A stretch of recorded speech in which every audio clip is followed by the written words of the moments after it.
Welcome guys, and in this video I'm going to show you how you can install any Logitech profiler on your PC.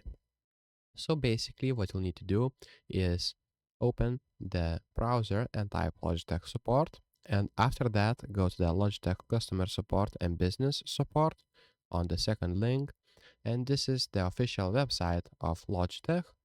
And now you'll need to find your product. So first of all you'll need to choose a category, and after that a product. So I will choose gaming as an example and controllers, and I will go for the steering wheel. And let's say I want to download this steering wheel software. So basically what I will need to do is click on the steering wheel and go to the downloads. Right here, as you can see, there will be some downloads. So it is Logitech gaming software. Now you'll need to choose the bit size. For me it is 64. And now what you'll need to do is click download now, then click save. And after that you'll need to wait a little bit until it completes. As you can see, like this, when you'll need to confirm it. Sorry for that sound. And as you can see, now it successfully installing. As you can see, it says welcome, thank you for purchase of this Logitech product, etc. Now select the installation language and click on next.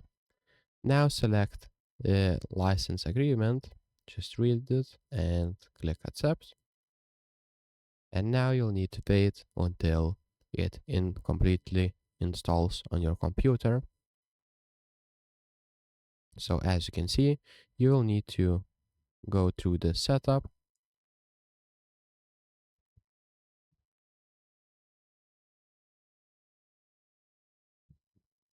And as you can see, it says thank you, your Logitech gaming software installation is complete. So basically click done, and now just go and type Logitech and you'll have Logitech gaming software or Logitech profiler. So as you can see, Logitech profiler was unable to detect any game controllers right now because I'm not plugged any controller. And that's pretty much it, guys. So if this video was helpful, please make sure to subscribe to Guide to Everything, comment down below for the algorithm, and see you in the next one.